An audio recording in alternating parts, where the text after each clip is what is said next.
Pues bueno, pues voy a empezar. El seminario de hoy va sobre mujeres y salud, ¿vale? Más concretamente sobre los malestares de género.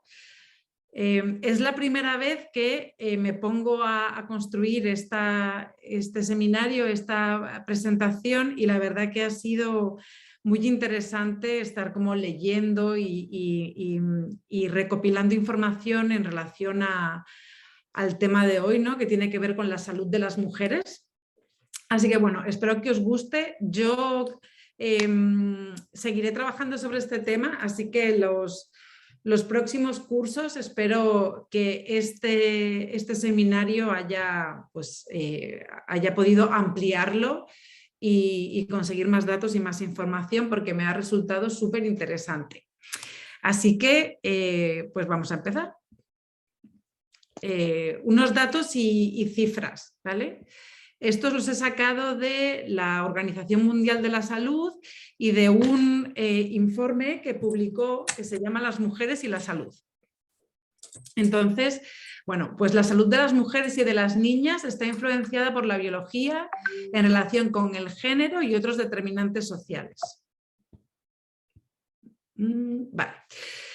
Las mujeres vivimos más, somos más longevas que los hombres. En 2020 la esperanza de vida en el mundo era de 74,2 años para mujeres y de 69,8 para los varones. En España los datos son, para las mujeres la media es 85,06 y para los varones 79,59. Así que nosotros aquí en España vivimos más, pero también vivimos más las mujeres. Sin embargo, la morbilidad es más elevada. Es decir, que las mujeres nos enfermamos más y utilizamos más los servicios de salud que los hombres. Las enfermedades cardiovasculares son las que provocan el mayor número de defunciones entre las mujeres. Y en lo que respecta al cáncer, que es la principal causa de muerte en los varones, las mujeres fallecemos por cáncer de cuello de útero.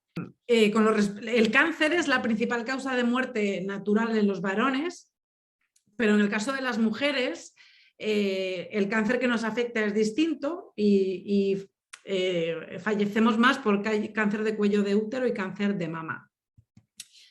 ¿Vale? 1 de cada 3 mujeres puede sufrir agresiones físicas y sexuales en algún momento de su vida. La depresión es más común en mujeres que en hombres, pero los hombres se suicidan más. Las lesiones autoinfligidas, incluido el suicidio, son actos que se pueden realizar por las mujeres en cualquier momento de su vida y fueron, este dato me ha llamado mucho la atención, la segunda causa de defunción de mujeres entre 15 y 29 años en el 2015. Las mujeres y las niñas de poblaciones desplazadas a la fuerza o que viven en zonas de conflicto bélico, este dato hoy es más importante, ¿no?, que en otros momentos, se ven más afectadas por las perturbaciones de los sistemas de salud, las dificultades para acceder a la atención sanitaria, las violaciones y demás formas de violencia que se dan en la guerra. Cada día, cerca de 830 mujeres fallecen por causas prevenibles relacionadas con el embarazo y el parto. La mayoría de las personas infectadas con VIH son también mujeres, especialmente jóvenes entre 15 y 24 años. Así que bueno, muchos de los datos de los que os voy a hablar hoy y de las reflexiones, ¿no?, que os voy a compartir han salido de la lectura de este libro de Carme Valls-Jovet, ¿vale? Entonces, bueno, ella plantea un concepto de salud biopsicosocial en un momento en el que además le damos muchísimo peso a la biología, ¿no? Entonces, ella nos recuerda que no solamente la biología importa y que la medicina tiene un enfoque androcéntrico. ¿Qué quiere decir eso? Pues que a lo largo de la historia de la medicina se ha creído de manera errónea que estudiando a los hombres ya se estaba estudiando a las mujeres, ¿no? Si se estudiaba el cuerpo de los hombres, se podían extraer datos que podían ser generalizables al cuerpo de las mujeres.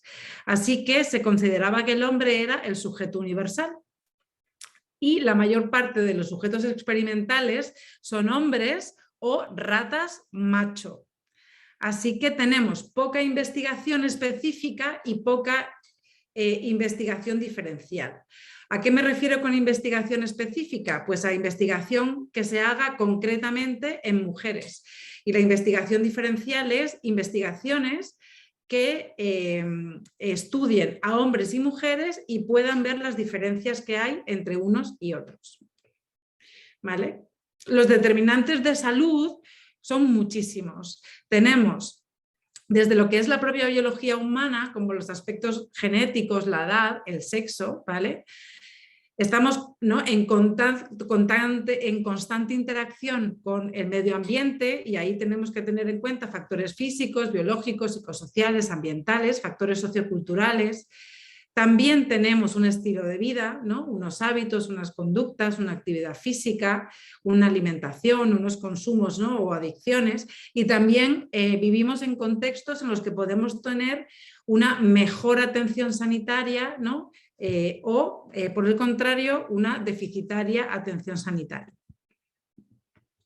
Entonces, un ejemplo que en la actualidad yo creo que nos sirve bastante bien para poder darnos cuenta de que hay situaciones que afectan más a las mujeres que a los varones, es el caso de los disruptores endocrinos. Es decir, todas aquellas sustancias químicas, empezando por los pesticidas, ¿no?, pero otras muchas sustancias químicas que aparecen tanto en la alimentación como en los químicos que utilizamos habitualmente para la higiene personal o para la limpieza de las casas o de los espacios, así como en cosmética y demás, pues pueden afectar más al cuerpo de las mujeres que al de los varones. Básicamente, ¿por qué? Porque las mujeres tenemos un 15% más de grasa corporal, porque nosotros seremos productoras de leche materna en algún momento de nuestra vida si decidimos ser madres. ¿Qué es lo que pasa? Que estos químicos se quedan más tiempo en el cuerpo de las mujeres, provocando pues más problemas de salud en ellas. Aquí veis que nos podemos encontrar estos químicos en alimentos, pesticidas, materiales de la construcción, materiales plásticos, ambientadores, materiales de decoración, insecticidas, ropa, juguetes, electrodomésticos, aparatos electrónicos, ¿no? Y aquí tenéis un pequeño esquema de cómo pueden, a partir de los pesticidas, ¿no?, llegar a diferentes como niveles, ¿no?, de la naturaleza que al final acaban repercutiéndonos a nosotros, ¿no? Vale. Bueno, pues otra de los asuntos a los que Carmen Valls le presta atención es a los sesgos de género en la medicina, ¿vale? Entonces, ella habla de que las mujeres hemos sido invisibles a lo largo de la historia de la medicina y que a día de hoy todavía seguimos siendo invisibles, ¿vale? Habla de que esta invisibilidad aparece pues, en la investigación. ¿Por qué? Porque hay ausencia de mujeres o de experimentación con ratas hembras, ¿vale? Que haya ausencia de investigación diferencial, tanto en los ensayos clínicos como en la morbilidad o en los estudios de mortalidad. Por ejemplo, muchísimos fármacos no han sido testados en mujeres. Y falta una reflexión con perspectiva de género. No se contemplan las condiciones de vida, de trabajo, de carga familiar que pueden empeorar notablemente las condiciones de vida de las mujeres y además que pueden poner también dificultad a la hora de que puedan acudir al médico o que puedan tomarse en serio un tratamiento por falta de tiempo o de recursos. Bueno, os quería traer aquí este ejemplo de la invisibilidad, ¿no?, de las mujeres en la medicina, y es que las mujeres, la primera causa de muerte en las mujeres en el mundo es el infarto de miocardio. Pero hasta los años 90 se pensaba que las mujeres no sufrían problemas cardiovasculares tanto como los hombres. Y entonces no fue hasta 1993 con la cardióloga Bernardine Healy, que fue la primera directora del Instituto de Salud de Estados Unidos, que denunció que las mujeres con enfermedades cardiovasculares recibían frecuentemente mala atención médica. Ella observó en su propio centro donde ella trabajaba que las mujeres eran menos diagnosticadas, ingresaban en el hospital con menor frecuencia, recibían menos intervenciones quirúrgicas y estaban poco representadas en los ensayos clínicos que testaban fármacos contra estas enfermedades cardiovasculares, ¿no? Así que básicamente se dio cuenta de que las mujeres sufrían diagnósticos y tratamientos tardíos e inadecuados. ¿Y por qué ocurría esto? Pues por un sesgo de género, ¿vale? Porque a lo largo de la historia de la medicina se habían estudiado los síntomas del infarto de miocardio solamente en los hombres y dio la casualidad de que las mujeres tenían síntomas distintos, ¿vale? Os he traído aquí una imagen en la que podéis ver que, por ejemplo, hay una serie de síntomas comunes que aparecen en hombres y mujeres, como los sudores fríos, el dolor en el pecho, las náuseas, el dolor de espalda, pero en cambio hay una serie de síntomas que son distintos en hombres y en mujeres. Pero como los de las mujeres no se habían estudiado, ¿vale? Pues no se las podía diagnosticar bien, ¿vale? Además, Bernardine Healy descubrió que culturalmente se asociaban los problemas cardiovasculares a los hombres y que se pensaba que las mujeres apenas sufrían de estos problemas. ¿Qué es lo que pasaba? Que cuando las mujeres llegaban con algunos de estos síntomas al médico, se provocaba una situación, ¿vale? que era invisibilizar a estas mujeres porque directamente se pensaba que lo que tenían eran problemas de nervios, de ansiedad o de depresión, ¿no? Y se las mandaba a casa a lo mejor con la pauta de que tomara ansiolíticos o antidepresivos. Entonces, como os he comentado, pues resultó y resulta, ¿no?, que las mujeres mueren el doble que los hombres por infartos agudos de miocardio. Otro de los sesgos de género que está muy presente en la medicina es el de la inferioridad, ¿vale? Aquí hay estereotipos de género, ¿no? Hace poco una paciente a mí me comentaba que no quería ser la típica madre que tomaba antidepresivos. Y eso me llevó a pensar que la imagen de la mujer enferma está muy devaluada, ¿vale? Porque enseguida que una mujer se queja, ¿no?, puede ser, no sé, vista, ¿no?, como una histérica, como una neuras o como una persona que está amargada. Otro de los reflejos, ¿no?, de este sesgo de inferioridad, un sesgo de género, tiene que ver con que las mujeres tenemos patologías que sirven como cajón desastre. Y el ejemplo que me venía, que es un ejemplo muy actual, cuando los médicos no saben qué es lo que le pasa a una mujer, pues dicen que tiene fibromialgia, ¿no? O que lo que le está pasando es una crisis nerviosa o emocional, ¿vale? Así que nos encontramos con ciertas actitudes paternalistas desde los médicos, ¿no?, y una infantilización de las pacientes. Bueno, en esta línea, ¿no?, me he querido detener un poco sobre lo que es la histeria, porque la historia de la histeria es muy curiosa y muy interesante. A día de hoy, en el imaginario colectivo, seguimos oyendo, ¿no?, y yo creo que es una de las peores cosas que nos pueden llamar a las mujeres, ¿no?, que nos ponemos histéricas. Y es verdad que tenemos, ¿no?, esta idea de la mujer histérica en el imaginario y acaba apareciendo siempre tarde o temprano en la vida de las mujeres, ¿no? A lo mejor no te lo dicen, pero sí que tenemos miedo a que nos llamen o nos señalen como histéricas. Bueno, pues de la histeria ya se hablaba en papiros egipcios en la antigüedad, ¿no? Y también fue descrita por Platón e Hipócrates. En la antigua Grecia se decía que el útero no estaba estático en el cuerpo, sino que deambulaba por el cuerpo, es decir, que se movía y causaba enfermedades cuando llegaba al pecho. Y esta idea, ¿no?, de ese útero errante, ¿no?, fue el que le dio nombre a la enfermedad. Pues la palabra griega útero es histeraón.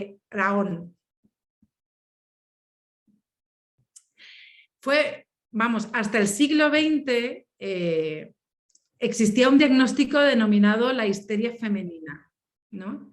Y era como el cajón desastre, como está pasando ahora con la fibromialgia, el cajón desastre para muchos síntomas y malestares atribuidos erróneamente a las mujeres. Los síntomas de la histeria eran desfallecimientos, insomnio, dolor abdominal, irritabilidad, dolores de cabeza. Además, se consideraba el deseo sexual reprimido de las mujeres como una enfermedad, ¿no? Aquí tenéis una imagen, ¿vale?, que es muy antigua, en los que se pensaba que se podía curar la histeria dejando que el humo caliente del fuego entrara, ¿no?, por la vagina y llegara hasta el útero. Freud basó algunas de sus teorías sobre el psicoanálisis en la histeria femenina.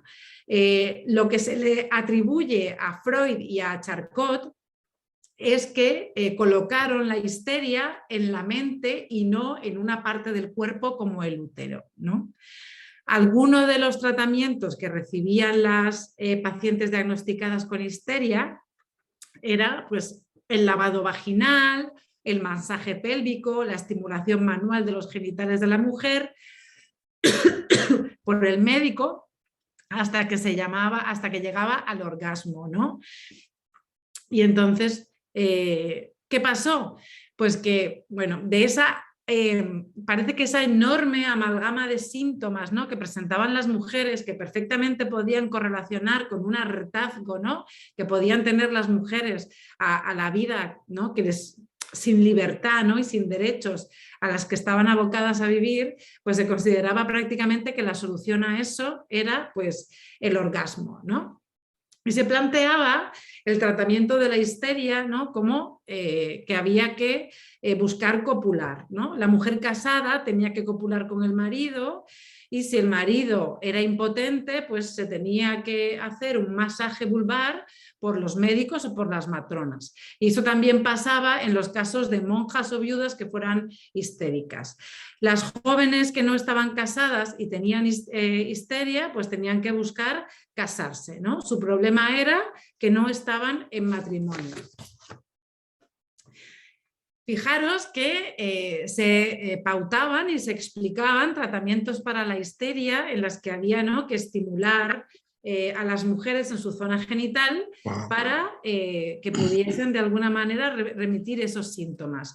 Yo, cuando estaba buscando información en relación a este tema, pensaba que qué desconocimiento tan grande tanto de la mente como de la biología, ¿no?, de las mujeres, para que los hombres y los médicos, la ciencia médica, pensara que estos problemas de las mujeres tenían que ver con algo orgánico, localizado en el cuerpo, ¿no?, y además de índole sexual.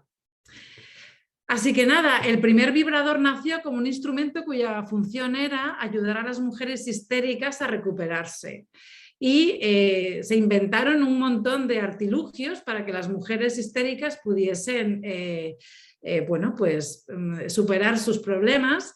Y el médico Joseph Mortimer inventó el primer masturbador, porque estaba cansado de masturbar manualmente a sus pacientes y patentó el primer vibrador con forma fálica.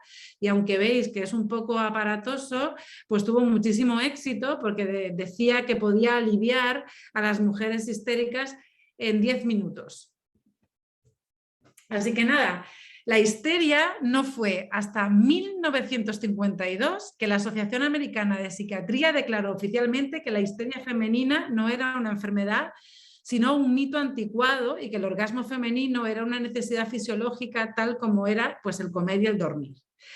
A día de hoy, todavía en la Real Academia Española de la Lengua, cuando buscamos la definición de histeria, pone que es una enfermedad nerviosa crónica más frecuente en la mujer que en el hombre, caracterizada por una variedad de síntomas, principalmente funcionales y a veces por ataques convulsivos, ¿no? O sea que todavía seguimos, ¿no?, con esta idea de que es algo localizado en el cuerpo y sobre todo en el cuerpo de las mujeres. Bueno, y otro de los sesgos de género con los que nos encontramos en la medicina tiene que ver con el control. El control sobre el cuerpo de las mujeres, con los tratamientos, las leyes, las publicaciones, ¿no? Es decir, que ¿por qué se publica tanto ahora mismo sobre lactancia materna, ¿no? ¿Por qué se pautan tantos anticonceptivos? ¿Por qué no se plantea que los hombres también puedan, ¿no? Hacer una planificación de los embarazos? Tenemos leyes que nos dicen cuándo se puede abortar, cuándo nos podemos esterilizar, ¿no? Que regulan constantemente nuestros cuerpos. La medicalización, que yo creo que va de la mano también de meter a las mujeres y sus patologías en un cajón desastre, pues es realmente muy llamativa. Y es que en España el 85% de los psicofármacos se administran a mujeres, quienes acuden al médico de atención primaria expresando que tienen cansancio, dolores, ansiedad, síntomas, ¿no? Que no suelen tener un diagnóstico y que con frecuencia ni siquiera se estudian y no se buscan las causas de ese malestar, y lo que salen es las mujeres con su receta de antidepresivos y ansiolíticos, ¿no? De la atención primaria. Entonces, en esta medicalización, en esta cultura de la pastilla, se pauta medicación para muchos problemas que tienen un origen psicosocial. Y esto, ¿no? Colocar, ¿no? El malestar en el cuerpo otra vez, como pasaba con la histeria, invisibiliza la problemática social que enferma a las mujeres, o al menos que agrava la salud o las problemáticas de salud de las mujeres, o las coloca en mayor riesgo de enfermar, ¿no? Como la doble jornada, las condiciones de vida, la precariedad económica, la falta de apoyos, de red, la discriminación, el rol de cuidadoras, la carga mental, la exigencia, el perfeccionismo o las diferentes violencias con las que las mujeres vivimos, ¿no? En nuestro día a día. Los sesgos de género en medicina nos llevan a no diagnosticar adecuadamente las patologías en las mujeres y a medicalizar procesos naturales y fisiológicos como el parto, el embarazo o la menopausia. Los síntomas de las mujeres se han mantenido encubiertos como demandas psicosomáticas o como problemas psicológicos. Y en muchos casos la ansiedad y la depresión encubre unas condiciones de vida y de trabajo opresoras, una pobreza que se vive en silencio y una nula autonomía personal. ¿Vale? Así que, ¿de qué hablamos cuando estamos hablando de estudiar, ¿no? La salud con perspectiva de género? Pues estamos hablando de estudiar la salud a partir del estudio de los datos que tenemos, ¿no? Los datos de salud en relación con los distintos determinantes de las enfermedades, ¿no? Sociales, psicológicos, económicos, políticos, étnicos, culturales, medioambientales y biológicos, que sean diferentes entre hombres y mujeres o fruto de la desigualdad entre hombres y mujeres. Y para ello es necesario analizar las normas, las creencias, los derechos, obligaciones y relaciones que afectan de forma diferente a hombres y mujeres. Bueno, cogiendo un pequeño texto de Betty Friedan en La mística de la maternidad, ¿no?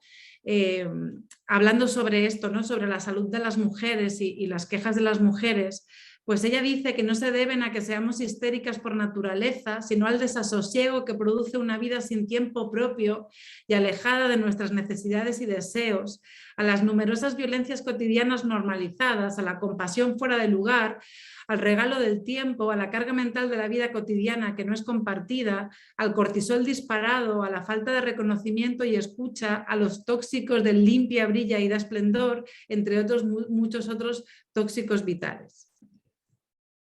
Así que las personas podemos crecer en distintos contextos, ¿no? Hay contextos y entornos positivos que nos ayudan a tener confianza, fuerza y autoestima, que permiten a las personas crecer desarrollando sus propias capacidades sin intentar imitar modelos externos ni compitiendo con otras personas. Es decir, casi lo contrario con lo que nos encontramos las mujeres. Las mujeres mayormente nos encontramos con entornos negativos que reducen el valor intrínseco y social de las personas, que se las exige seguir modelos de vida y líneas de pensamiento que son ajenos a su propio desarrollo personal. ¿Vale? ¿Por qué? Porque tenemos un montón de mandatos de género. Los hombres también, y cuando tengamos el taller de nuevas masculinidades, vamos a reflexionar sobre cuáles son los mandatos de género en los hombres que también repercuten sobre su salud, ¿no?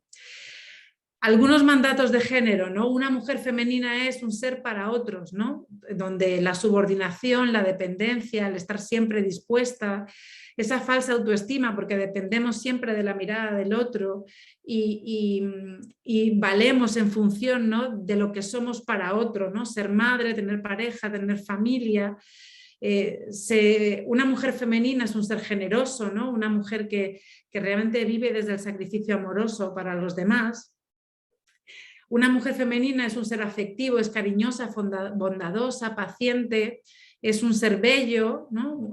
Joven, arreglada, delgada, es un ser poco agresivo, ¿no? No se altera, no se queja, afronta la vida pues, con una sonrisa, ¿vale? Otras formas en las que nos podemos encontrar los mandatos de género, pues puede ser amar y ser amada, es lo más importante para una mujer, querer es dar y cuidar y querer es lo más importante para una mujer, los demás van primero, son más importantes que tú, hay que darlo todo por amor, has de ser bella para ser válida y apreciada, sea agradable y dulce, no te enfades, no protestes, no te quejes, ¿vale? Entonces, vale, las mujeres crecemos y nos socializamos en una sociedad y en una cultura que desde que somos pequeñas nos plantea pues que tenemos que ser de una determinada manera, ¿no? Tenemos que convivir con estos mandatos de género. Y entonces yo reflexionando y en lo que he ido observando, ¿no?, en mi trabajo, tanto en servicios sociales como en la práctica clínica privada, me he dado cuenta que las mujeres, a diferencia de los hombres, convivimos con un espectro de experiencias emocionales que nos condicionan muchísimo la vida y nuestra vivencia de nosotros mismos y de las relaciones que tenemos con los demás. Entonces, os he traído algunas de estas experiencias emocionales que yo creo que acompañan a muchísimas mujeres en su día a día. ¿Qué nos pasa a las mujeres con el egoísmo? Bueno, pues hace un momento os contaba que histérica es una de las peores cosas que nos pueden llamar a las mujeres, porque viene con una connotación negativa enorme. Pero yo creo que egoísta es la otra gran cosa que de las peores cosas que nos pueden llamar a las mujeres, ¿no? ¿Por qué? Porque las mujeres somos muy mal vistas cuando no nos damos o cuando nos priorizamos, ¿no? Cuando decimos que no, ¿no? No estamos acostumbradas a que los demás nos den. Vamos de madres por la vida. El rol de cuidador, además, genera muchísimo egoísmo en los demás, que se acostumbran a recibir y no valoran lo que están recibiendo, no lo agradecen y en muchos casos incluso se exige, ¿no? Aparte de que el rol de cuidador genera muchísima dependencia, ¿no? Las mujeres, cuando ponemos límites o decimos que no podemos dar o que no podemos priorizar siempre a los demás, somos vistas con recelo, ¿no? Somos vistas como egoístas. Os he traído aquí una pequeña viñeta, ¿no?, de que cuando una mujer reconoce públicamente que no quiere ser madre, la mirada de la sociedad es pues, que es una egoísta, ¿no?, porque no quiere darse, ¿no?, a los demás, ¿no?, a los hijos.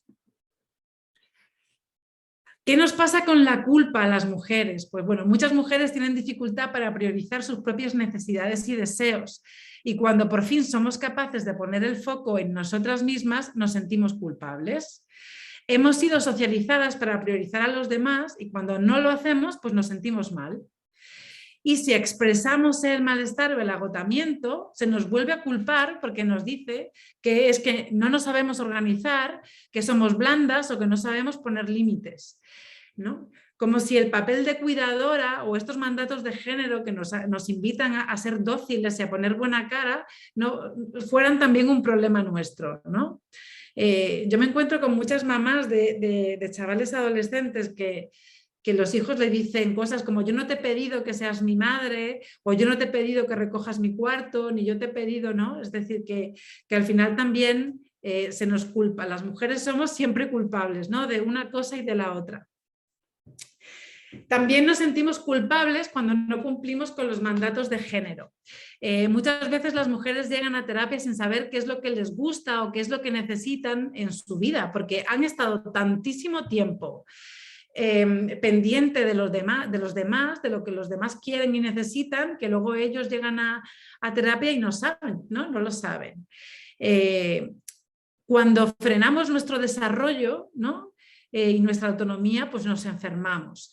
Así que si no cumplimos con los mandatos de género, nos sentimos culpables y nos enfermamos, pero si frenamos nuestro desarrollo y nuestra autonomía, pues también nos enfermamos.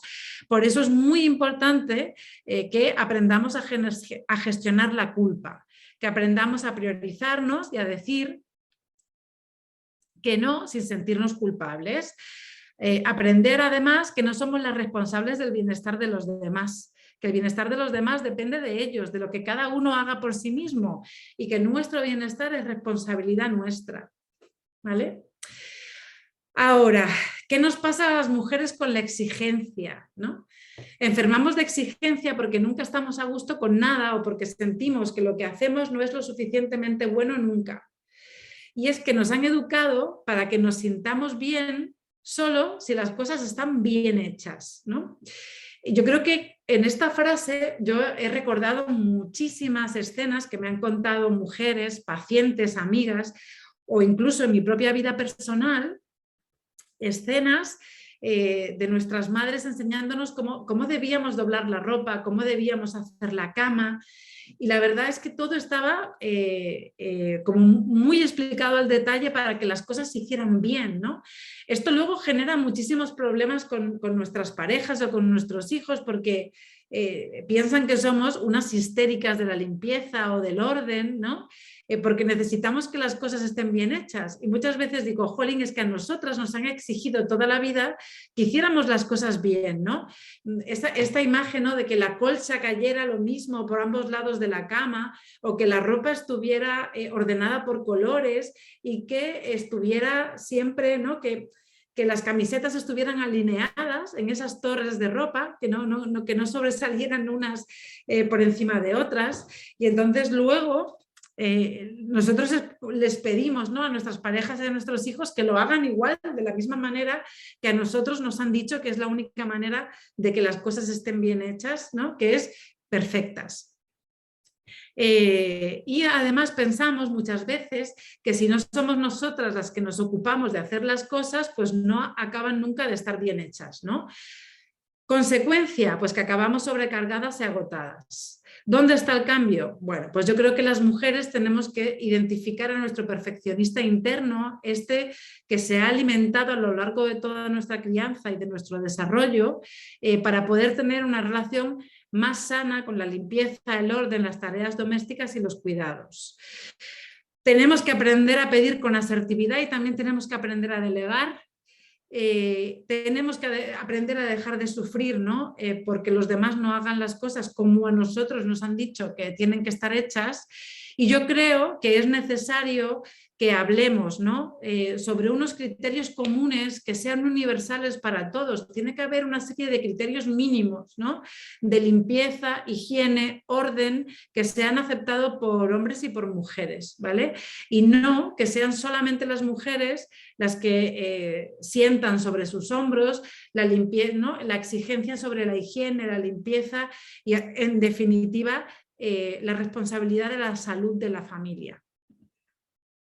Bueno, ¿qué nos pasa a las mujeres con el miedo, ¿no? Pues las mujeres no nacemos con miedo, se nos enseña a tenerlo y crecemos y vivimos en muchas ocasiones con miedo a los hombres, ¿no?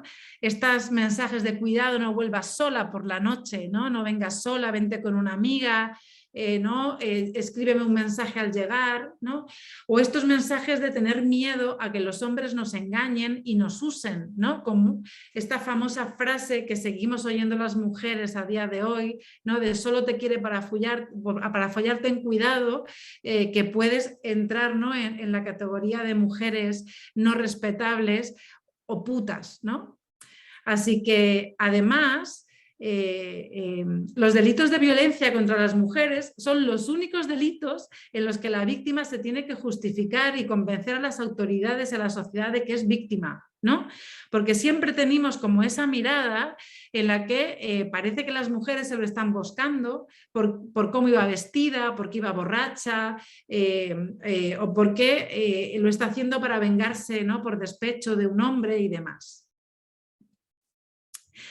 Hemos interiorizado esta violencia, también hemos aprendido a tolerarla y a convivir con ella. Llegamos incluso a no darnos cuenta que nos agreden muchas veces y solo detectamos aquella violencia que es explícita y directa, ¿no? Pero lo que es más grave es que tenemos normalizada esa violencia y a las mujeres se nos enseña a protegernos. Y además, si no nos protegemos o no lo hacemos bien, se nos culpa de las agresiones, ¿no? Por eso se nos dice que no volvamos solas, que no bebamos, que no nos vistamos de una determinada manera, que no salgamos en determinados ambientes o a determinadas horas, ¿no? Que tengamos cuidado constantemente. Bueno, ¿cómo nos trabajamos esto? Pues siendo muy conscientes, ¿no? Y repitiendo machaconamente que no fue ni la minifalda, ni el alcohol, ni fue el hecho de volver a casa sola, ni el escote que llevaba, sino que los agresores siempre son los responsables de las agresiones y que la culpa de una violación siempre la tiene el violador, ¿no? Las agresiones sexuales son causadas por el machismo, los violadores y la tolerancia de las instituciones y la violencia estructural que tenemos normalizada, ¿vale? Pero nunca de la víctima. Bueno, otra de las realidades del espectro emocional, ¿no? ¿Qué nos pasa a las mujeres con la dependencia? Bueno, pues yo creo que desde el inicio de la sociedad patriarcal las mujeres se convirtieron en seres al servicio de los hombres. Un ejemplo que podemos ver a día de hoy y del que hablaremos es el porno, porque es las mujeres directamente al servicio del placer masculino. Es la cosificación al servicio del placer masculino. Además, a pesar de que las mujeres ahora estudiamos, trabajamos, somos independientes económicamente, seguimos conviviendo, ¿no? Con estas ideas del amor romántico que nos convierten en dependientes de nuestras parejas y toda esta mística de la maternidad nos convierte además en dependiente de nuestros hijos. Dependemos de que aparezca un príncipe azul, a veces parece que si no tenemos pareja o no tenemos hijos en un momento determinado de la vida, somos mujeres incompletas y por eso tenemos que ser mujeres infelices y aprendemos a tenerle mucho miedo a la soledad, a la libertad y a la autonomía, ¿no? Además hay otro nivel de dependencia que nos afecta mucho a las mujeres, que es la dependencia a la mirada de los demás, ¿no? Necesitamos la aprobación de los demás, depositamos nuestra autoestima en los otros y valemos en función de lo que los demás nos dicen que valemos, sobre todo en belleza, ¿no? y en atributos de esa feminidad que os he descrito antes. Entonces, bueno, un chiste, ¿no? En relación a esto de príncipe azul, ¿no? Si me besas me convertiré en un apuesto príncipe y la princesa dice, prefiero tener una rana que habla. Bueno, el otro gran tema, ¿no? Que tenemos las mujeres también y que afecta muchísimo a nuestra salud es las presiones que sufrimos en relación a la belleza. Vivimos en una sociedad gordofóbica, las mujeres estamos desde que somos niñas presionadas para estar delgadas y las mujeres realmente valemos en función de lo bellas que estamos y de lo delgadas que estamos. A la gordofobia hay que sumarle el edadismo, es decir, que las mujeres valemos más cuando somos jóvenes y vamos perdiendo valor en función pues al paso del tiempo, ¿no? Cuando envejecemos. Así que las mujeres tenemos mucha presión también por estar arregladas e ir a la moda, ¿no? En la cultura popular nos podemos encontrar, ¿no? Pues estas frases de ante muertas que sencilla o para estar guapa hay que sufrir, ¿no? Y vuelve a estar nuestra autoestima muy en dependencia, ¿no? De esta mirada del otro que nos dice si somos bellas, si estamos guapas. Vale. Cada vez hay dentro del feminismo más lucha contra la gordofobia. A mí este libro me ha gustado un montón, me ha parecido un buen material para trabajar sobre todo con adolescentes y con las mujeres en general, ¿no? Y es, bueno, la historia de una mujer que la invitan a un cumpleaños, pero que va a ser en la playa y entonces ella se asusta porque va a tener que ponerse en bikini y entonces hace un recorrido, ¿no? de cómo es esta vida de las mujeres que siempre estamos a dieta, sufriendo por cada kilo, cuando lo hemos subido y luchando por quitárnoslo, ¿no?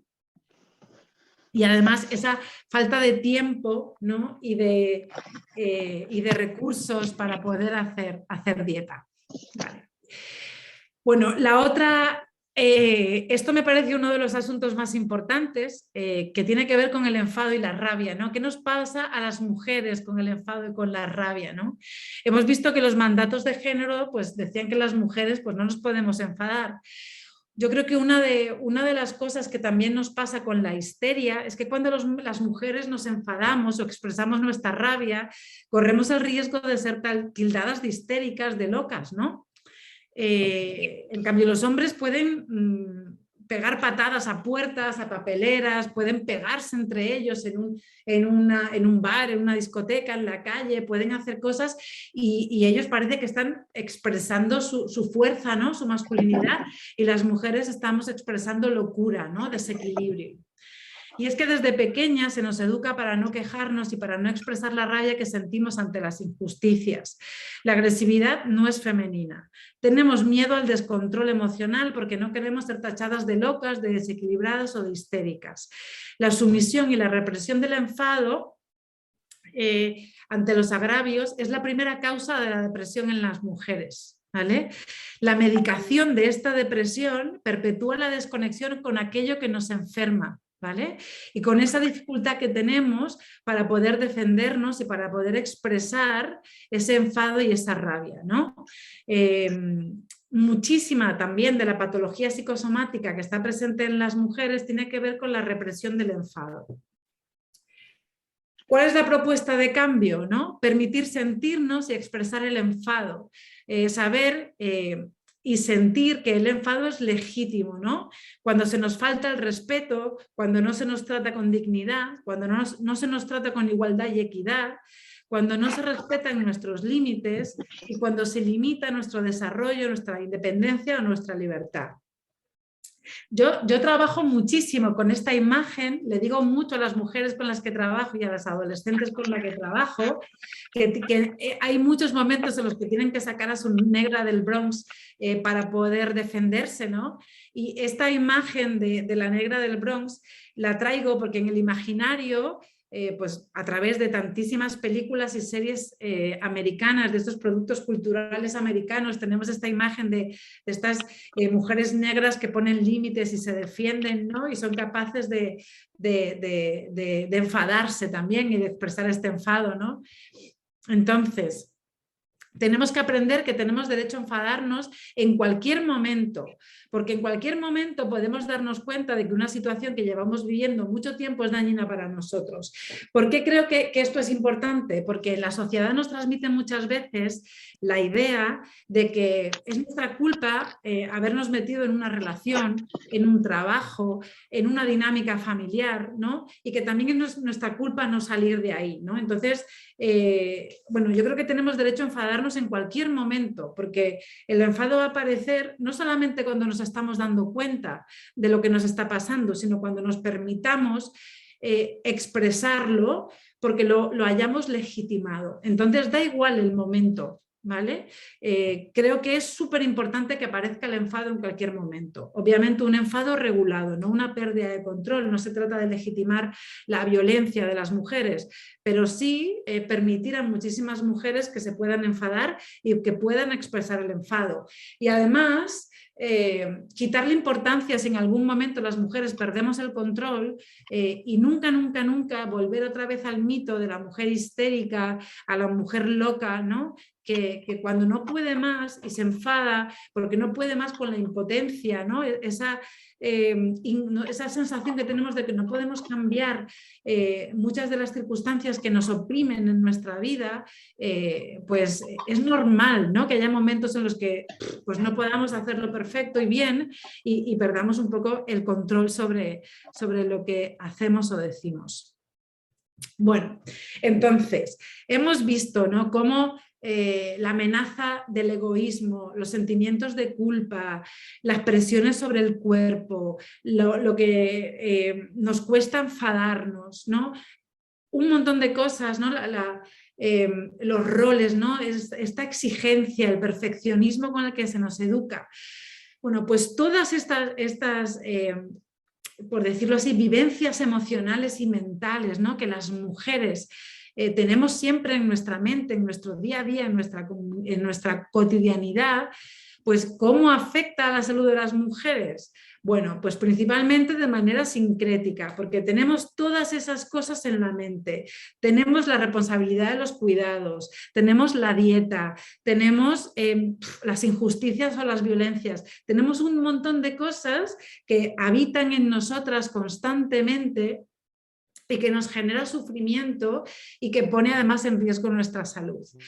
Entonces, nos sentimos mal cuando no cumplimos con las expectativas. También tenemos problemas cuando no somos felices en el sacrificio, en la dependencia, en el servilismo o en la pasividad. Cuando no estamos bien dejándonos siempre para el último lugar, ¿no?, en la escala de las prioridades, cuando estamos siendo agredidas, violentadas o limitadas, o cuando nos enfermamos porque no podemos más con todo lo que llevamos sobre los hombros, ¿no?, los cuidados, la carga mental, las tareas domésticas, el trabajo, las exigencias de la feminidad. Porque a pesar de todo esto, además, las mujeres seguimos siendo las principales responsables de los cuidados desde el inicio hasta el final de la vida. Tanto en los hogares como en las comunidades, las mujeres son las que se ocupan de los cuidados, ¿no? Y el 70% del personal sociosanitario del mundo es femenino. Mujeres son el 85% de las enfermeras. Pero en esto de los cuidados hay un dato todavía más sangrante, que a veces no lo tenemos en cuenta cuando nos paramos a pensar en la salud de las mujeres. Y es que la mayor parte de este trabajo que hacemos de cuidados, desde el principio hasta el final de la vida, es un trabajo no remunerado. Es un trabajo no valorado. Es un trabajo que se da por hecho que van a hacer las mujeres. Entonces, ¿qué entendemos por cuidados? Pues los cuidados son todas las actividades que generan diaria y generacionalmente el bienestar físico y emocional de las personas. Son todas las tareas cotidianas de gestión y mantenimiento de la vida. Y los cuidados pueden ser directos, son todas aquellas tareas que implican interacción de personas, dar de comer, vestir, la higiene, acompañar.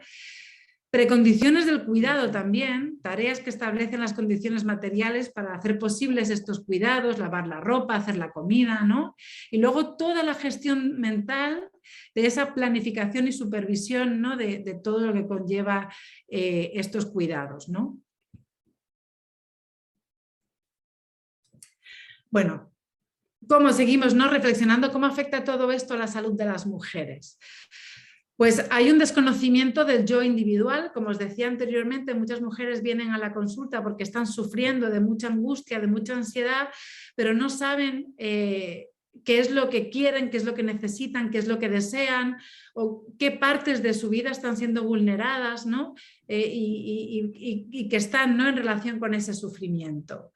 Muchas veces hay un escaso desarrollo de la autonomía, escasa confianza y seguridad personal, baja autoestima, una autoestima desajustada, ¿no? Podemos sentir muchísima vergüenza, pues hay desconocimiento de las propias necesidades, gustos y deseos, y también hay desconocimiento de las consecuencias que no conocerlos, ¿no?, trae para las mujeres. Hay una gran confusión entre unos mandatos y otros, porque por un lado estamos recibiendo mandatos que tienen que ver con la autonomía, la independencia, y luego por otro lado estamos recibiendo mandatos como del amor romántico, ¿no? La maternidad, como el destino más feliz de todas las mujeres, ¿no?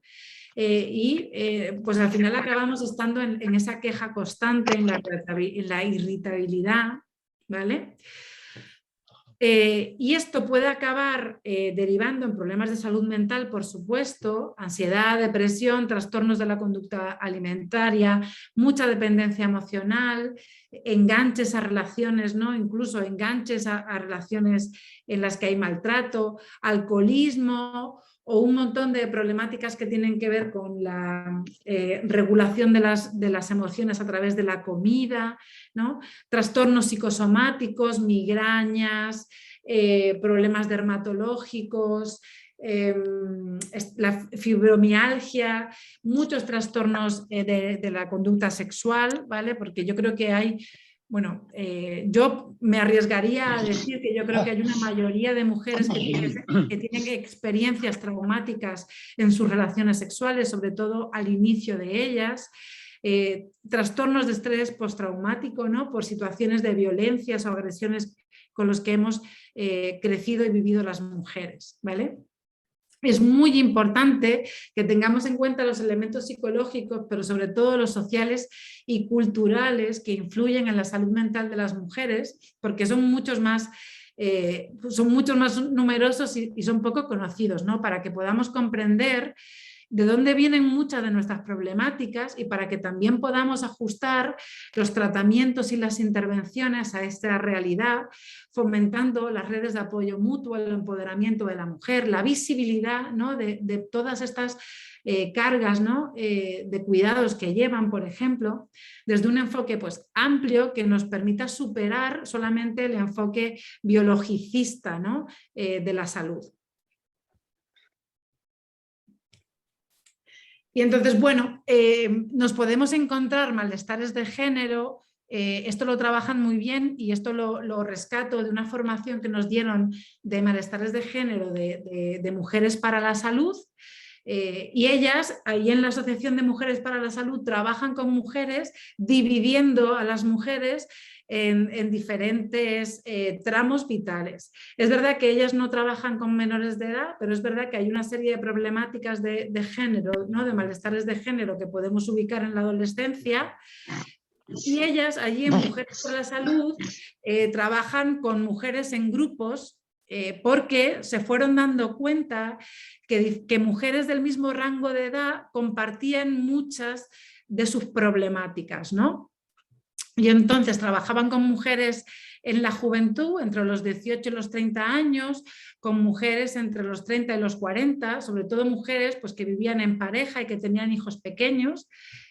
Luego, mujeres en torno a los 40 años que no tenían pareja o no tenían hijos porque no habían podido tenerlos, ya sea porque no tenían pareja o porque no habían podido ni con tratamientos de fertilidad, y se generaba, ¿no? En torno a los 40 años mucho sufrimiento en mujeres.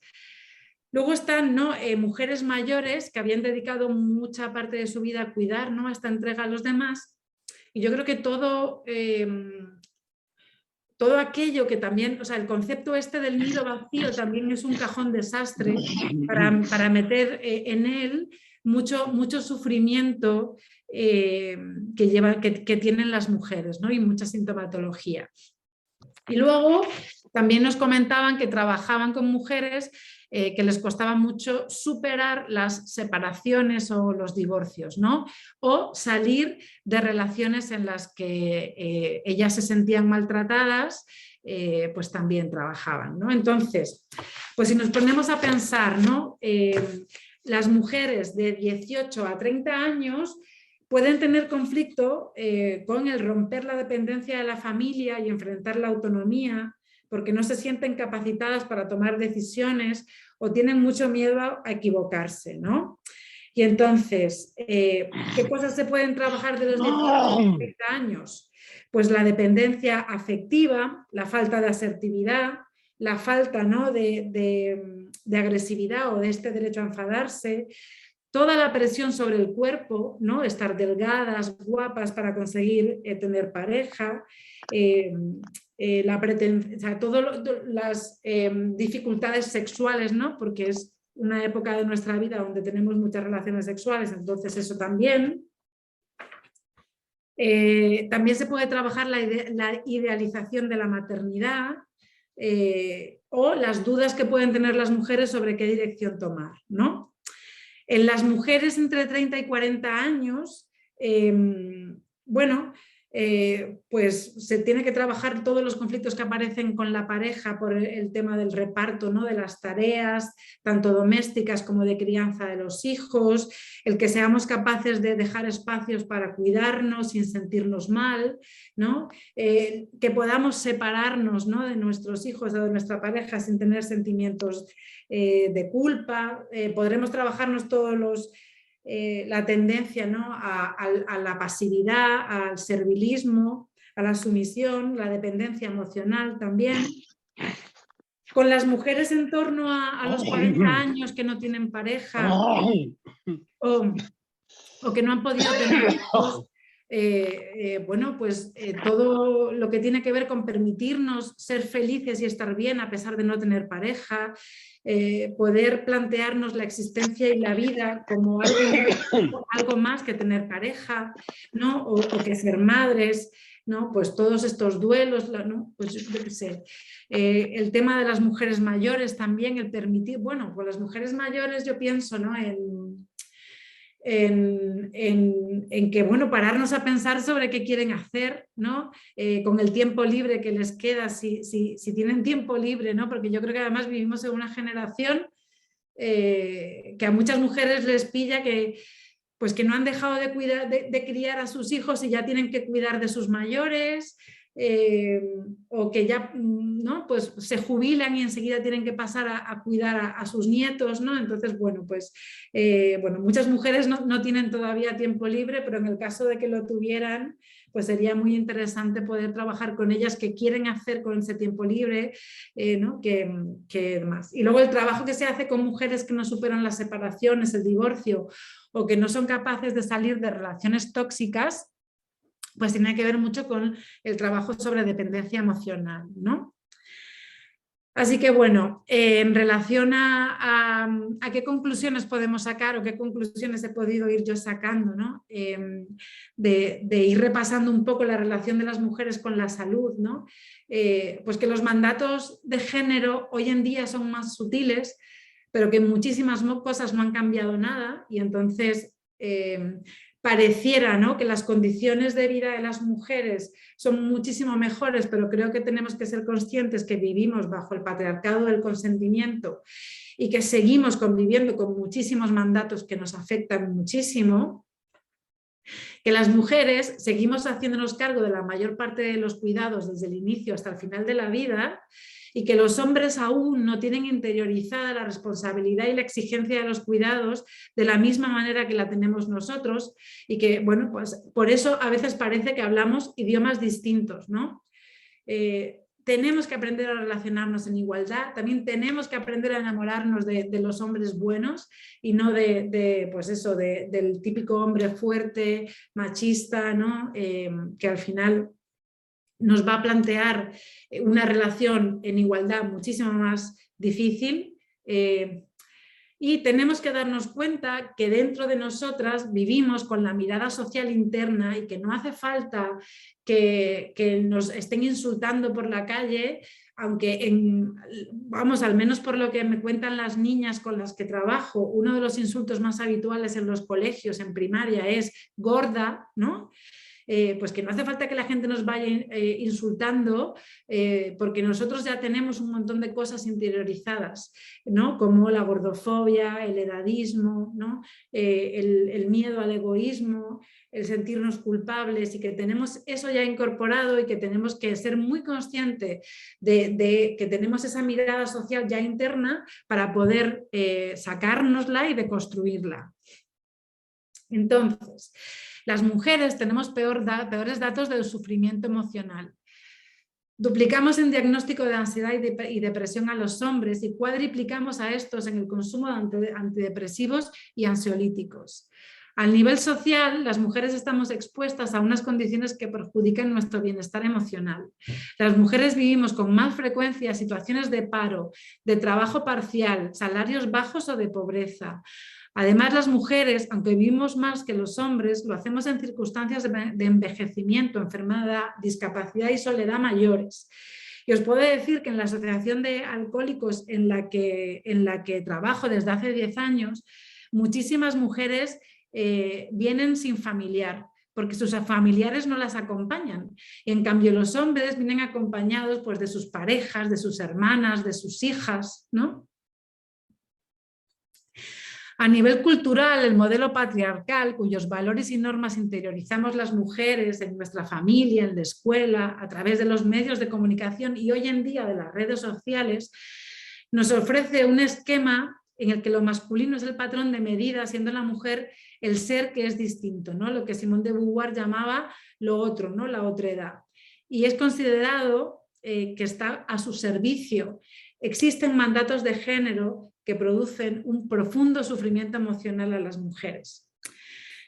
Las mujeres asumimos la mayor parte de la carga de los cuidados que necesitan las familias. Nuestro desarrollo personal y profesional está limitado por la doble jornada y los prejuicios de género y se mantiene nuestra posición de inferioridad con la violencia implícita, las críticas, la falta de reconocimiento, las desigualdades al acceso de recursos o explícita, ¿no? El abuso, el acoso, la agresión psicológica, física, incluso pues, los homicidios. Las desigualdades entre hombres y mujeres generadas por el sistema patriarcal inunda de experiencias de violencia nuestras relaciones cotidianas. Puede sorprender que en este contexto tengamos sentimientos de insatisfacción, falta de realización personal, ¿no? Tristeza o angustia, pues no. Es un círculo vicioso porque los propios problemas de salud mental de las mujeres se convierten en un factor de doble discriminación. El género más la enfermedad mental y triple discriminación, si además sumamos discapacidad. Esta discriminación aumenta la probabilidad de estigmatización, rechazo y aislamiento y con ello de todas las consecuencias que para la vida y para la salud tiene esta situación de exclusión. Los mandatos de género afectan a cómo nos vemos y valoramos, imperfectas, pasivas, llenas de problemas y defectos, frágiles. También afecta a cómo nos expresamos, fomentando la queja, la expresión del malestar, nunca del enfado y la petición de ayuda en los servicios sanitarios. El modelo cultural también influye en cómo nos escuchan y nos atienden los servicios sanitarios. Nuestras quejas o malestares son interpretados con frecuencia como trastornos mentales que se tratan con medicación como única solución. Se obvia que el malestar puede ser una respuesta emocional normal a las difíciles condiciones en las que viven las mujeres. Así que tenemos derecho a una identidad propia y no intentar imitar normas o estereotipos. También tenemos derecho al desarrollo de una autoestima basada en el profundo conocimiento de nuestras propias capacidades y de los propios deseos y que no dependa de la opinión de los demás ni de su aprobación. También tenemos derecho a reconocer los riesgos y dificultades que suponen algunas condiciones de vida y de trabajo. Y sobre todo tenemos derecho a disfrutar, al placer, a dedicarnos tiempo, a movernos y a vivir sin miedo. Así que nada, muchísimas gracias. Y esta pancarta yo creo que para esta charla pega fenomenal, ¿no? Que es esto de que no somos histéricas, sino que somos históricas. Así que con esto termino.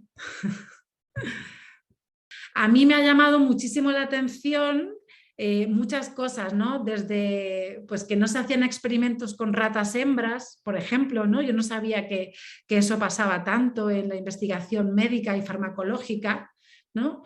O que hasta hace menos de un siglo se consideraba la histeria, ¿no? Como un trastorno que se podía curar masturbando a las mujeres. Al final, ¿no? Hay muchas cosas ahí que llaman bastante la atención, así que bueno, me gustaría que me dierais un poco de feedback. Hola Amelia, ¿qué tal? Pues Espe, ¿quieres empezar tú? Sí. Después ha pedido la palabra Sí, iba a Silvia. pedir lo de la manita, pero como no sé cómo se pide, pues, bueno, pues he abierto el genial. micro. Mm. Mira, yo sí que me he ido apuntando algunas cosas, no todas, porque es verdad que me han venido muchas cosas a la cabeza, pero según ibas hablando, pero no he apuntado todo. Una de las primeras cosas es sobre lo que has hablado de la histeria. Hay una película que lo refleja muy bien en Netflix, que cuenta todo esto que tú has comentado, por si alguien la quiere ver. ¿Y Y cómo bueno, se luego, llama? ¿Lo recuerdas? Histeria, Ah, tal vale. cual, con Y. Y sí que me ha hecho pensar, por ejemplo, lo que has hablado del miedo, que yo siempre he dicho, bueno, he salido como he querido, yo sola, y he venido sola y demás, ¿no? Pero sí que es verdad que, por ejemplo, había una cosa que hacía que me he dado cuenta a raíz de lo que has ido hablando. A lo mejor yo me iba sola de fiesta con mis amigas, ¿no? Y me volvía sola porque vivimos en diferentes pueblos, pero sí que, por ejemplo, al salir de la discoteca siempre llevaba un zapato plano en el bolso. Y me lo ponía antes de salir de la discoteca, pues en algún momento tenía que salir corriendo, ¿sabes? Hasta el coche. No me había parado a pensarlo nunca, ¿sabes? Sí. Hasta ahora, la verdad. Y nada, con todas estas cosas que también has dicho de la limpieza y demás, pues me he visto un poco reflejada porque yo soy así.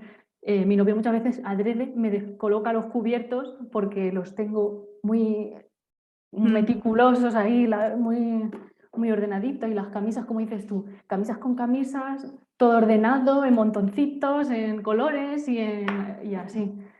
Y bueno, me han venido antes también muchas más cosas a la cabeza, pero ahora mismo no recuerdo. Vale, pues genial. Si después Si te me salen da, más, sí. pero es verdad que eso genera muchos conflictos con las parejas, porque dicen, oye, yo he hecho la cama, y te dicen eso de, pues si quieres hacerla a tu gusto, la haces tú, ¿no? Y es verdad que muchas veces no se entiende que las mujeres nos han educado para que la hagamos perfecta. O sea, yo todavía tengo el recuerdo de mi madre diciéndome que tenía que caer edredón lo mismo por los dos lados, ¿no? Y yo me he encontrado muchas veces las quejas de mujeres que dicen, es que deja un lado más largo que otro. Y dicen, pero es que no te das cuenta, ¿no? Y es verdad que dices, pues muchas veces los hombres no se dan cuenta, porque ellos no tienen interiorizada tan ahí adentro ese perfeccionismo, ¿no?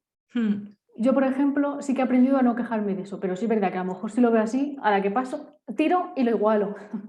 Sí, es como que no puedes soportar no verlo así, ¿no? Es una cosa como que...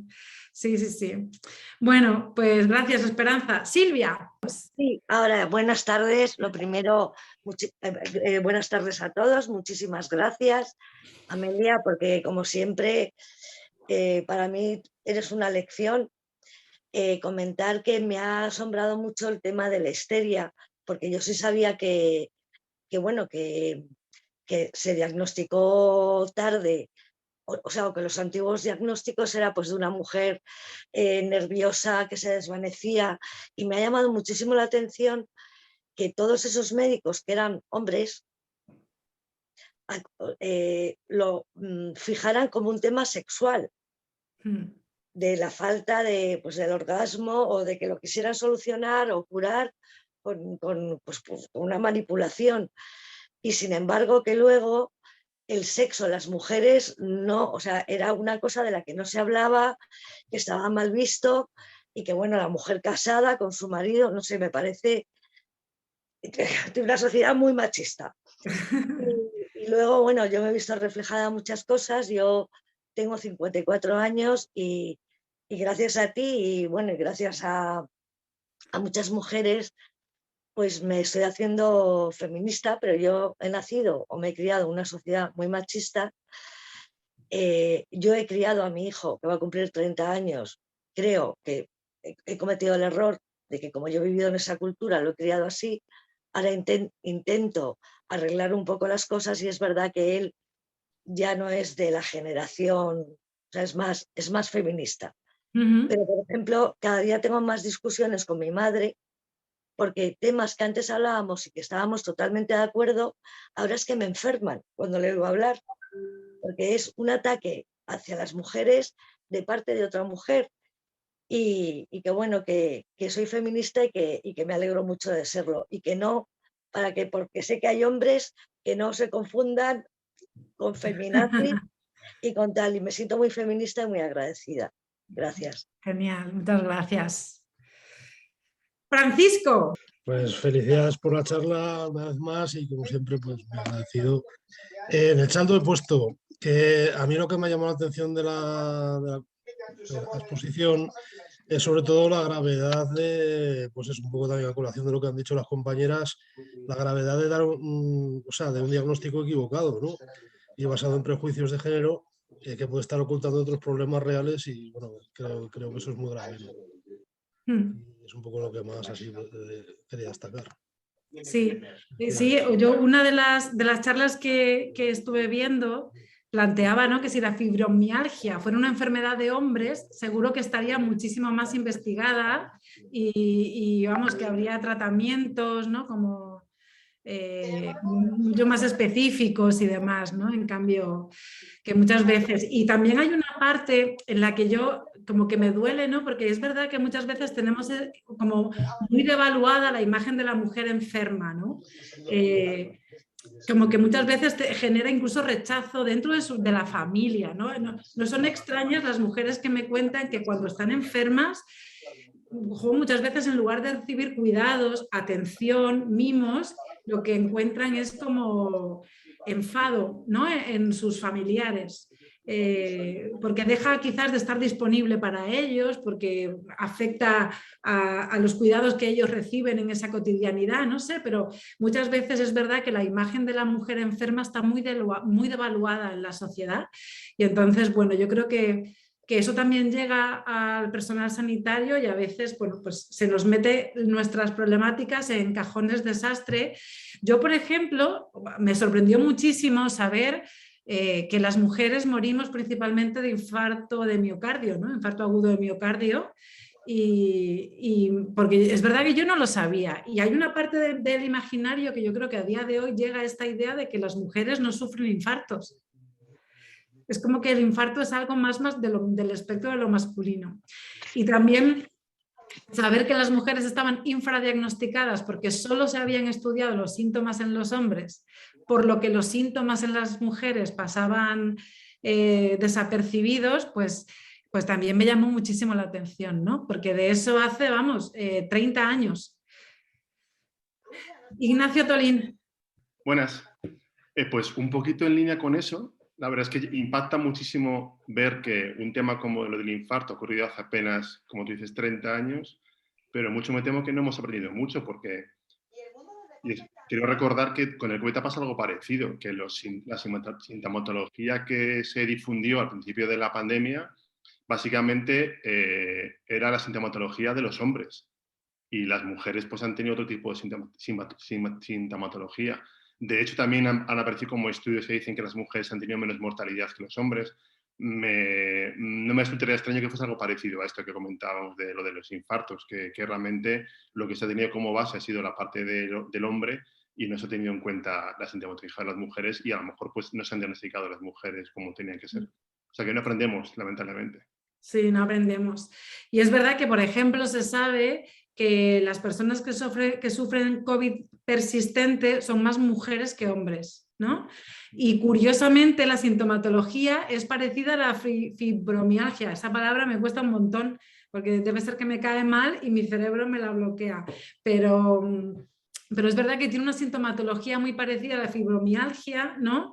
Y entonces, bueno, me parece curioso, pero es verdad que ni con el COVID se han hecho estudios específicos o diferenciales entre hombres y mujeres. Vamos, creo que ha sido un porcentaje muy pequeño, en torno al 10%. Hombre, es que realmente lo que has dicho no es sorpresa para mí personalmente, ¿verdad? Pero sí reconozco que en la sociedad en general hay un gran desconocimiento. Los medios no comunican bien. Bueno, comunican lo que pueden y de forma muy superficial, entonces no se penetra, no se penetra. Hay un gran problema con el suicidio y creo que en alguna ocasión hemos hablado tú y yo del suicidio como una causa de muerte demasiado frecuente en España, ¿verdad? Y se nos ha educado en la opinión. Yo no sé quién ha llevado esta campaña de que nosotros no nos suicidamos, somos capaces de matar, pero no de suicidarnos. Después, cuando la Unión Europea ha exigido datos de verdad, pues aparece el gran problema que tenemos. Bueno, con las mujeres ocurre no con el suicidio, sino con las enfermedades, ¿verdad? qué sé yo. Ese es muy largo de relatar y hay muchísimas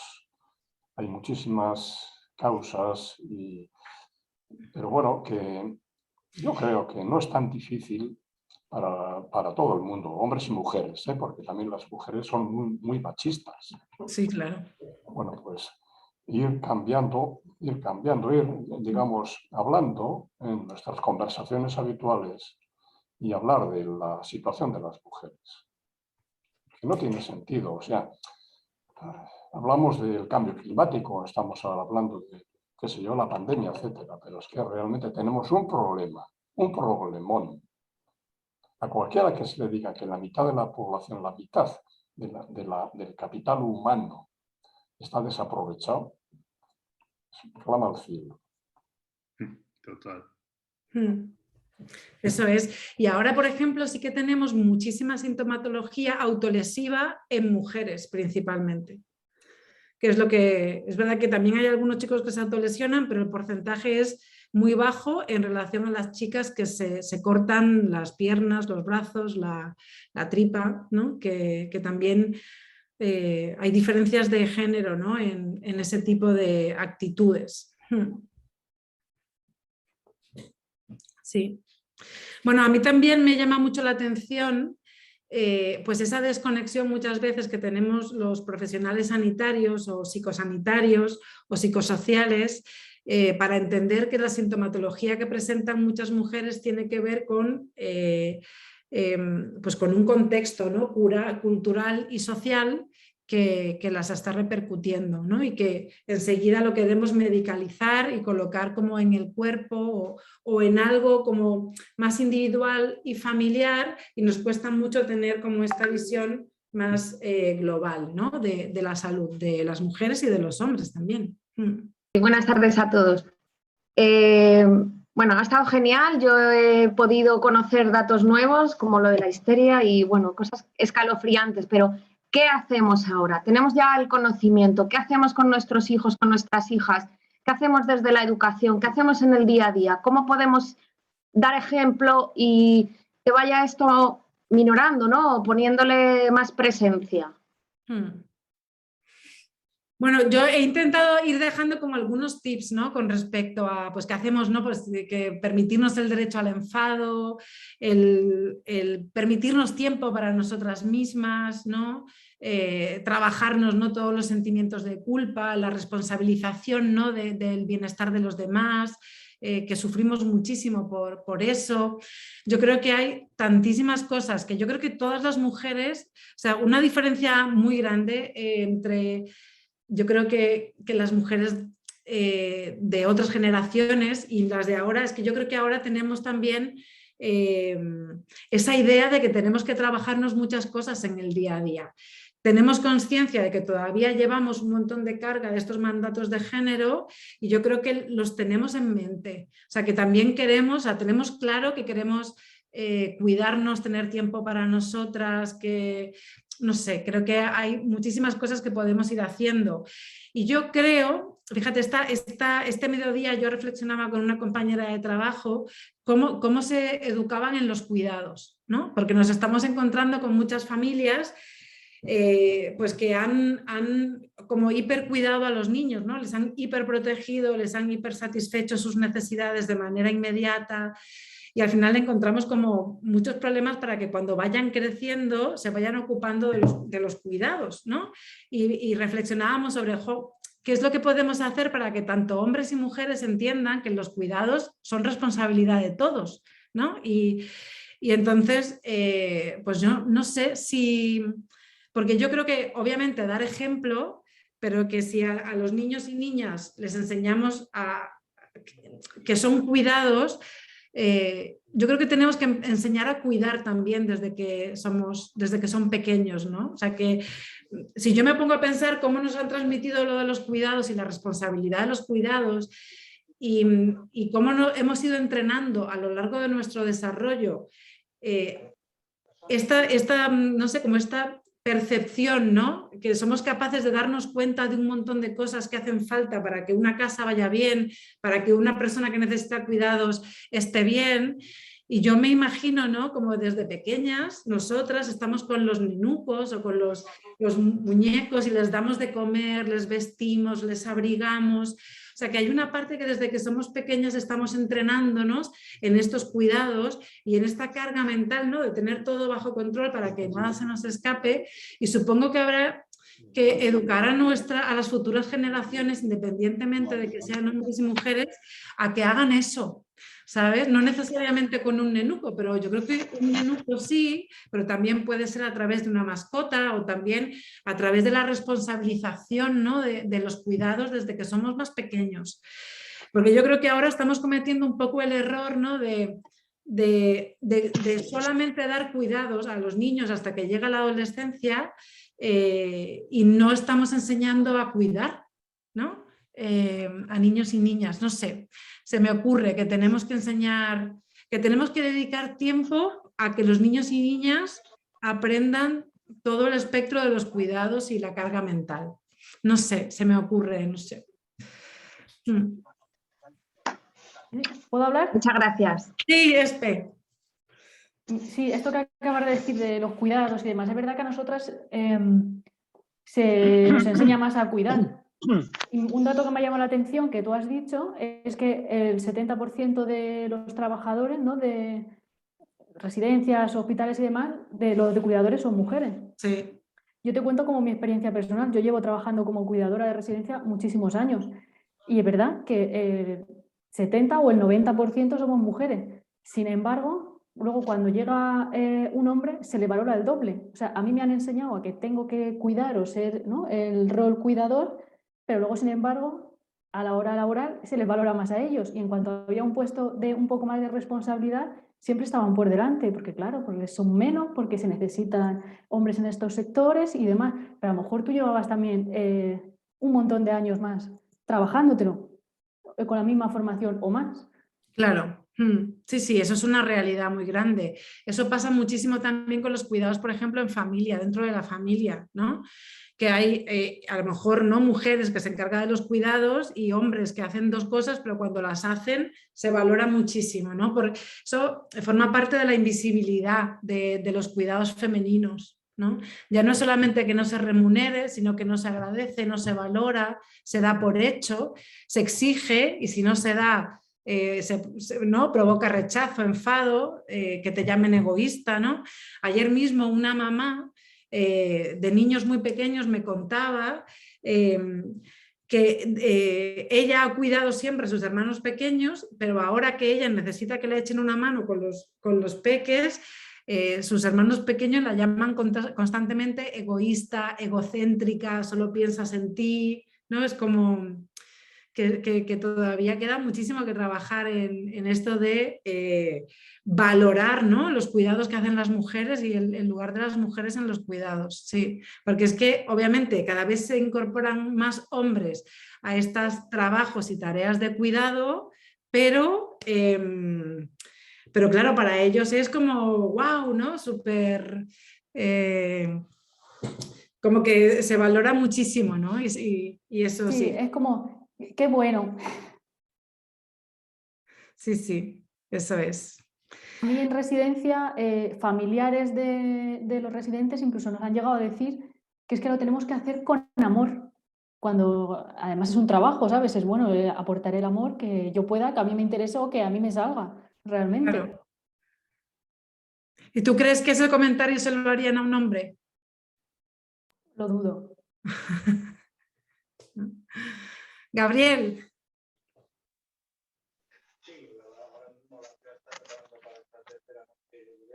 Sí, últimamente se oye o se lee en los medios, sobre todo en la prensa, una tendencia negativa en la matriculación de mujeres, chicas, sobre todo en las carreras de tipo técnico-científico. Esto conduce, lógicamente, en unos pocos años a tener pocas mujeres en puestos, digamos, de investigación, ¿verdad? Y yo creo que, bueno, hay prensa y publicaciones que sí se hacen eco de esto es un problema endémico y es endémico en muchos países, pero que digamos, yo me imagino que en España, pues bueno, tenemos un gobierno con tendencia, o por lo menos así se dice, progresista, pero que tiene que calar en la sociedad, trabajar en nuestras casas, ¿verdad? Nuestras familias, nuestros hijos, nuestras hijas. Es que no veo que, salvo esos artículos de cuando en cuando en algún periódico, se tengan, digamos, un correlato en toda la estructura de comunicación que hay en el país. Es un gran problema, es un gravísimo problema, a mi modo de ver. Y claro, este no es el foro, me imagino, que no podemos ahora empezar a arbitrar aquí medidas, pues hay que hacer no sé qué, no sé cuánto, pero sí que como mínimo tenemos que hablar del tema. Muy bien. Bueno, pues nada, muchísimas gracias a todos. Bueno, José Antonio, ¿quieres comentar alguna cosa? Ahora. Bueno, Sí. simplemente, hola Amelia, gracias por tu charla muy enriquecedora. Y saludos a todos. Solamente añadirte unos pequeños detalles, una anécdota. Mirad, simplemente recordad que el término histeria es lo mismo que útero, ¿no? Sí. Por eso hablamos de la histerectomía, cuando nos extirpan el útero a las mujeres, ¿no? Sí. Y de ahí la teoría muy simplista de que todos los problemas, la inestabilidad emocional de las mujeres estaba asociada con, pues, su condición de mujer, la menstruación, la gestación, embarazo y todo lo demás, ¿no? Y una anécdota que yo hice mi tesis doctoral sobre las diferencias de sexo. Anda, yo utilizamos ratas, ahí sí que utilizamos ratas, machos y hembras, ¿no? Te contaría una vez con mucho detalle lo que habíamos, era sobre psicología. Yo estudiaba la ansiedad y el estrés en las ratas, ¿no? Y luego también ver un poco hasta qué punto dependía de los componentes endocrinos, esas diferencias, o hasta qué punto eran una cuestión de aprendizaje. Las ratas aprenden mucho también, una capacidad. Sí. Y una anécdota que te diría, mira, yo como estudié bastante todo el tema de las diferencias de sexo, mira, en el año 74 ocurrió un hecho y según una publicación de dos mujeres ilustres, investigadoras, Maccoby y Jacqueline, que yo me las leí entonces, que era muy pionero su trabajo, y revisó todos los estudios que había sobre psicología de las diferencias de sexo o de género. Entonces, y todas las investigaciones, como habéis resaltado muy bien, las hacían básicamente los hombres, y siempre salíamos ganando, claro. Y además lo curioso era que todos esos estudios que se hacían sobre diferencias psicológicas en niños y niñas era para la orientación vocacional y para aconsejarles qué profesión podía ser mejor. Claro, las profesiones buenas estaban también bastante sesgadas en esto. Pero creo que esta pareja de mujeres revisaron más de 200, había más de 200 diferencias de sexo, entonces, inventariadas por todos los estudios que habían hecho de investigación los hombres. Y como digo, era curioso porque a veces sacaban, por ejemplo, alguna anécdota. Entonces, esas diferencias las revisaron todas de punto de vista científico, hasta qué punto eran solventes o no, y claro, se las fueron, desarbolando todas ellas. Y al final les quedaban cuatro que todavía persisten y que eran las que aparentemente algunas son de las pocas diferencias de sexo que persisten. Una de ellas, y no son especialmente virtuosas ninguna, ¿no? A favor ni siquiera de los que la tienen. Por ejemplo, una muy clara es la agresividad. Y que eso en todo, tanto en las especies de mamíferos como en nosotros también, las cárceles están llenas de hombres, ¿verdad? Y los chicos son las broncas y los juegos que hacen espontáneamente también. Ahí eso parece que es bastante consistente, con lo cual no es ninguna virtud ser más agresivo, ¿verdad? Pero bueno, eso sí que lo tiene. También otra muy clara es la fluidez verbal, la capacidad verbal, en la que destacan siempre las chicas. Aunque luego en la adolescencia sí que paran chicos y chicas, pero realmente las niñas tienen más fluidez y las mujeres también. Eso de que son piquitos de oro se cumple en gran medida. Pero claro, me acuerdo que los investigadores hombres siempre decían, bueno, como las chicas tienen más fluidez verbal, pues ¿qué profesiones serían buenas para ellas, ¿no? Pues secretarias, obviamente, ¿verdad? O relaciones públicas o simplemente atender a telefonistas y demás. Pero no, claro, fíjate, nunca sugerían abogados, políticos, que estos viven de la palabra, ¿verdad? Eso no se les ocurría. Hacían un sesgo añadido al que se encontraban las diferencias. A esto está otra diferencia que ya no es tan consistente, pero aparentemente eso de la percepción visoespacial, en la cual, bueno, parece que hay una diferencia ahí a favor de los niños o los hombres que las chicas, esto de imaginar objetos moviéndose en el espacio, como también tiene alguna relación con, con el conducir y demás. Y luego ya la tercera, que es la más controvertida, que todavía se debate bastante, que es y que tiene que ver con la histeria que comentabais, la inestabilidad emocional. Eso de que las mujeres son más lábiles y más inestables y que generan y más neuróticas y todo esto, ya se explotó mucho en época de Freud. Y ahí, bueno, esto de que tenga que ser así y que sea ¿por qué? Por herencia o por la naturaleza más fisiológica de las mujeres, pues parece que es bastante cuestionable hoy, ¿no? Pero bueno, sí, mucho. No pasa nada de que seamos más sensibles o menos, ¿no?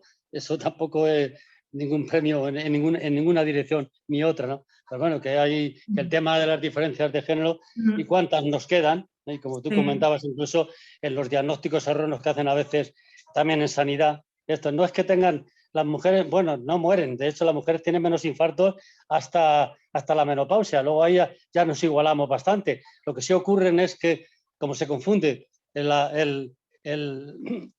un infarto o los antecedentes previos a un infarto se parecen mucho a los trastornos de pánico. Y entonces lo que hacen, el sesgo que se tiene a nivel cultural es que las mujeres son más inestables y más quejitas, y entonces cuando va una mujer con síntomas de infarto, en lugar de decirlo, pues la desactivan, la consuelan, no se preocupe, esto es que te hace muy nerviosa. Y a los hombres se lo toman en serio y les hacen todo un chequeo completo y por tanto detectan que tiene un infarto. Y a las mujeres a veces retrasan el diagnóstico del infarto y cuando ya van a la UCI a resolverlo, se mueren, claro. Hay muchos egos en todo este sentido. Muchos enhorabuena, Amelia, por tu trabajo que haces, la cantidad de talleres que utilizas y de conferencias para ilustrarnos a todos y educarnos. Muchísimas gracias. La verdad es que es verdad que no había mencionado nada de los estudios psicológicos, pero es verdad que en psicología, no sé en qué momento se empezó a hacer, ¿no?, la psicología más diferencial, porque a principios de siglo también los sujetos experimentales siempre eran varones, pero es verdad que sí, lo hacen nada más por comodidad, porque también te dice, como las chicas tienen la menstruación y entonces hay que ver en qué momento del mes se cogen para sujetos, entonces por eso se desechaban a veces. Pero los hombres son más estables en ese sentido, ¿no? Que eso en parte es verdad, pero claro, eso no excluye otras cosas, ¿no? Claro, sí, y además eso es otra de las cosas que es horrible que nos las digan a las mujeres, ¿sabes? Que es como del tipo de la histeria, que es lo de ¿qué pasa? ¿Que estás con la regla? ¿No? Sí, bueno, esto es la herencia de Freud y compañía, ¿no? Claro, ¿no? Es como, madre mía, pero lo que me preocupa es que persiste en el imaginario. Estos estereotipos sobre la dependencia y la inestabilidad de las mujeres es histórica, ¿no? Histórica. Estamos superándola, a ver si definitivamente. Eso es. Muchísimas gracias. Pues nada, si no... Amelia. Bueno, pues nada, muchísimas gracias a todos por estar aquí. Espero que os haya gustado. Espero ir mejorando este taller porque me parece súper interesante, así que quiero ir metiéndole ahí como más datos, más información, más estudios psicológicos también, que yo creo que puede estar súper interesante. Así que nada, que os agradezco muchísimo que hayáis dedicado parte de vuestro tiempo libre a este tallercito que bueno, que es como mi manera de contribuir, mi granito de arena para que la sociedad sea más justa, ¿no? Para todos. Y nada, que nos vemos el mes que viene. Que nada, Aurora, ya me contarás qué haces ahí con Iria, que es que me ha quedado loca desde... Que nada, Iria, me alegro muchísimo de verte. Esperanza, Silvia, Marisa, Ignacio, Yoya, Paola, muchísimas gracias. Que disfrutéis del fin de semana y nos vemos el mes que viene. Gracias a ti. Un besito. Chao. Adiós. Chao.